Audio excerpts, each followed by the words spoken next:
In this episode of our alternate history documentary, we'll be discussing the events that led up to the Second World War. To do this, we'll have to go back almost 2 years before the war began to the first half of the year 1936. Germany at this time was still suffering from the crippling effects of the 1928 Great Depression, with no sign of recovery. The situation was only made worse by Kaiser Wilhelm II's extravagant spending on naval and colonial projects. Germany still hadn't been able to build up its navy to compare to the size of most of the other great powers. However, it did have a modern, well-built fleet and the fourth largest naval production capacity in the world. If it wasn't for the economic depression, Germany's GDP would be second only to the United States. They also possessed a respectable army and the second largest air force, and Germany had a comfortable buffer zone in between their enemies in Russia and Turkey. But their puppet countries in the east yearned for independence, and to the west they faced an increasingly militarized enemy faction. France's totalitarian government under Marcel Boucard had by this time come to dominate all aspects of French life, even stretching their tentacles deep into the private lives of the ordinary Frenchmen. Everything and everyone in French society had to be fully dedicated to the cause, and that crucial cause that drove the French forward was revenge on Germany. After 6 years in power, Boucard had built up a sizable army and navy in order to achieve this goal. France had also fully recovered economically. However, France's military factories and dockyards had been substantially reduced after World War I, and rebuilding these was still underway. Thus, they were a long way out from being able to defeat Germany, even with the help of their allies in Belgium and Spain. While France focused on building a large and well-trained army, Spain was tasked with building a navy that would compete with the Italians for control of the Mediterranean. If Germany and Italy were to win the naval war, the Nouveau Entente would be cut off from trade with the rest of the world. Starting in December of 1935, Spain began heavily investing in their fleet.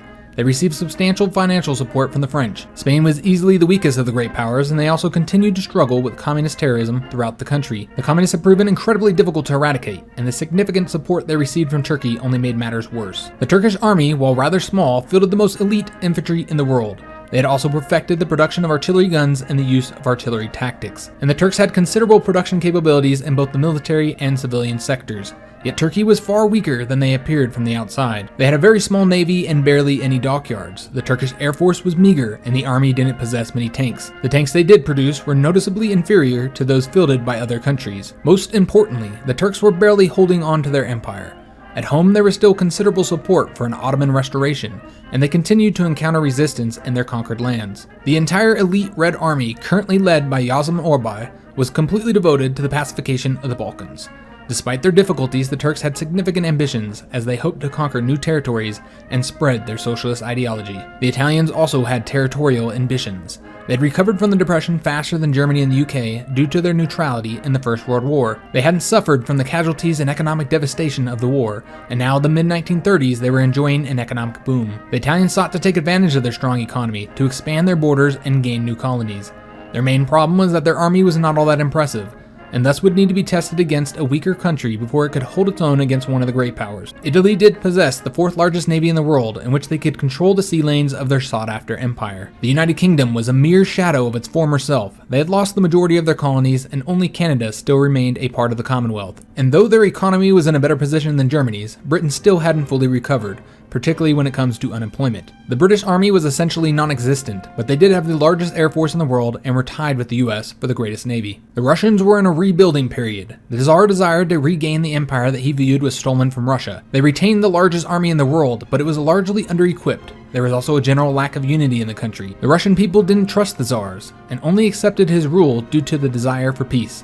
If the Tsar was to go to war, he'd have to ensure a quick victory against a weaker power, else he may face another revolution. There was still substantial communist support in the country as well. Japan, on the other hand, was ready for war. The Japanese military had come to dominate the government after putting down an attempted coup. They controlled the second largest army in the world and the third largest navy. The Japanese military was highly disciplined. However, Japan was behind in infrastructure and they lacked the resources required to supply their massive military. It was only a matter of time before they sought to use their arms to take new territories. The United States in 1936 was still adhering to their isolationist policies. It even proved that they could be economically dependent, closing their markets to international trade in the 1920s. This helped the Americans avoid the worst of the Great Depression. Their policies did have negative consequences, but Americans felt that being separated from the chaos of Europe and Asia was worth it. Unfortunately for the US, they did suffer from terrible dust storms and severe drought during the early 30s. This would have political effects when Herbert Hoover dropped his current vice president, Charles Curtis, in the 1932 presidential election in favor of Charles McNary. McNary was a Senate Majority Leader at the time. He heavily supported pro-agricultural and environmental policies during his time in government. Hoover hoped McNary would help him win the royal vote, the only area that hadn't benefited during the Republicans' 4 years of complete control of the government. It is believed that McNary's appointment was a significant factor in Hoover's 1932 victory. Unfortunately, Hoover died in 1934 of unknown medical complications, likely caused by the severe stress of trying to keep the U.S. out of the revolutions, civil wars, and rebellions breaking out all across Europe at the time. Therefore, Charles McNary became the 32nd President of the United States. The first conflict of 1936 was the Italian invasion of Ethiopia. Italy had found the weaker target they needed for testing out their military, and they were able to revenge their 1896 defeat at the hands of the East African country. It took Italy only 4 months to achieve victory when the Ethiopians formally surrendered on July 9th. However, it took the Italians another 2 years to fully pacify the country. It wasn't long before another great power had sought to expand their lands at the expense of a weaker country. 2 months after the Italian declaration of war, Turkey declared war on Serbia-Bosnia.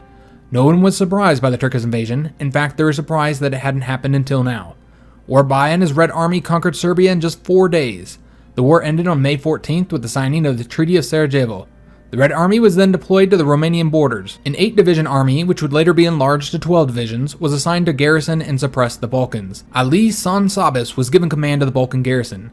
Sabas was infamous for his brutal, and some would say savage, tactics during the Second Balkan War. It was hoped that his viciousness would ensure the Balkan peoples remained pacified while the Red Army was tasked elsewhere. The conquest of the Serbs struck fear in the hearts of the other Balkan states, for it signified that the Communist Turks were once again on the warpath. Germany took advantage of the situation in late May, secretly sending Hungary an offer to join the Central Powers. Turkish spies embedded in the Hungarian government learned of the German offer and quickly reported it to Şevket Kuzno. A crisis broke out when Kuzno publicly condemned the act, declaring it a violation of Turkey's sphere of influence. When Germany initially refused to rescind the diplomatic offer, Kuzno threatened an invasion of Hungary.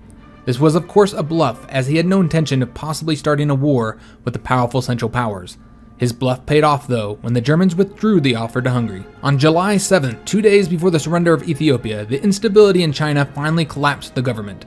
The student movement seized local government buildings and the Chinese warlords began to quickly grab up land for themselves. The entire country descended into absolute chaos. Japan watched the situation unfold like a hungry wolf outside a pen of lambs. They moved their troops to the Chinese border, yet they did not invade, instead allowing China to destroy itself from within. China would not be the last Asian country to collapse to infighting. India had been suffering from chronic instability ever since they gained independence in the Treaty of Vienna. The main source of conflict was a disagreement on how the Indian government should be set up. 2 primary factions emerged, the Centralists and the Federates. The Centralists argued for a strong democratic central government, as well as for a drastic reduction of local authority, particularly in the old princely states. The Federates faction, on the other hand, desired a loose federation with a weak central government and extensive local rights. They were initially mostly supported by the rulers of the old princely states, who sought to keep their autonomy. But Germany began supporting the Federates from their enclaves in India. This eventually resulted in the entire southern half of the country siding with the Federates. In August, the Federates at last felt powerful enough to challenge the Centralists in Delhi. They demanded a change of government and more local autonomy, yet these demands fell on deaf ears. On September 1st, 1936, the states supporting the Federates declared their independence, creating a new country called the Federated States of India. The Muslims in the far west of India took advantage of the situation to also declare their independence as the country of Pakistan. India's Prime Minister, Jawaharlal Nehru, convinced the Indian National Congress that the partition of the country would eventually result in a German invasion. Therefore, they immediately declared war on the Federated States, with plans to deal with the rebels in Pakistan after. Now, when discussing the Indian Civil War, it must be mentioned that alt historians typically call the rest of the country the Republic of India in order to discern the two sides. The Indian Civil War was a significant event due to the fact that it became an almost proxy war between two great powers. With Germany supporting the Federates, Britain came to the aid of the Republic. The British hoped their support would result in India eventually returning to the Commonwealth. With the British involved in the conflict, Germany made the decision to not send troops, only providing financial support in order to avoid war with Britain. The Federates nominated Nizam Mir Usman Ali of Hyderabad as their leader. They only had 10 divisions compared to the 13 divisions fielded by the Republic. However, of the 4 well-trained and fully equipped divisions in India, 3 of them were on the Federate side. The Federates made use of a fairly simple strategy. Their main army, led by Ravi Chandra, would send 2 divisions into Bengal, while the other 5 divisions invaded Bombay in order to connect the Federate lands. The second army, led by Devraj Chima, would send 1 division to attack Bombay from the north, and deploy the other 2 to protect Agra. The Republic sent a third of its army after the Federate capital in Hyderabad. However, two of Chandra's divisions were able to ambush them while they're still on their transports, devastating their force and closing off Bombay from the rest of Republican territory. The remainder of Chandra's army invaded Bombay, forcing the defenders there to surrender by mid-October. His divisions in Bengal also met initial success, taking Calcutta and the airfields just north of the city before the end of September. The entire Indian Air Force had joined the Republican side, thus taking the Bengal Air Base restricted the Republican Air Force to the Delhi front. Cheema also achieved success initially. His army took control of Lucknow in early October after realizing that the city was completely undefended. Yet the war began to turn against the Federates in late October. Cheema and 2/3 of his army were cut off and surrounded in Agra and Lucknow, while Chandra's divisions in Calcutta was cut off from the rest of his army. Chandra sent several more divisions to Bengal, and by early November they were able to reconnect with the division. However, Cheema lost both of the cities he held and was still surrounded after multiple failed attempts to break out. The Republic focused their efforts in the north, pushing deep into Rajasthan. They also sent several more divisions to the Bengal front. They had essentially abandoned Jabalpur, allowing Chandra to take over the entire state. He then split his army, with half of it sent to relieve Cheema and the other half focused on Bengal. The Bengal front improved significantly as the divisions there slowly surrounded and destroyed all the Republican armies. They then marched into Burma to seize it for the Federates. Chandra arrived in the north just in time to save what was left of Cheema's army. Cheema had suffered 60% casualties, and it is said that the surviving troops barely resembled men after their terrible ordeal. In the months of December, January, and February, the war turned into a stalemate, as the Federates encountered severe difficulty attempting to push the Republicans out of Rajasthan, and also had no success with their assaults on Delhi, Agra, and Lucknow. Elsewhere in the world, the United States held their 1936 presidential election on November 3rd. McNary narrowly defeated the Democratic challenger, Franklin D. Roosevelt. The most important issue of the election was America's place in the world and whether or not they should continue their isolationist policies. McNary had proved to be a staunch isolationist during his 2 years in office, and he promised to continue these policies if re-elected. Roosevelt argued that the world needed a strong American presence in order to ensure international stability. He was also very anti-German, and his opponents argued that he desired to lead the US into a war with Germany in order to scrap the Treaty of Vienna. McNary's win made it clear that the American people were not yet ready to return to the realm of international politics. As the world entered 1937, Germany would receive both good and bad news. Wilhelm received the latest economic report, and the numbers showed that the German economy was finally showing some signs of recovery. GDP growth was up, while unemployment and interest rates had decreased. The economy still had a long way to go to full recovery, but there's finally a light at the end of the tunnel. But on January 28th, Germany and the world received grave news. The president of China had accepted a Japanese proposal to enter into a protectorate status under Japan.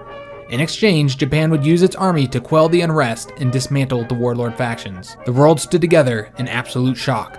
As China opened up its borders to Japanese troops and changed its name to Nationalist China, Japan had drastically increased their power and influence in the realm. However, there was considerable opposition to the president's unilateral decision.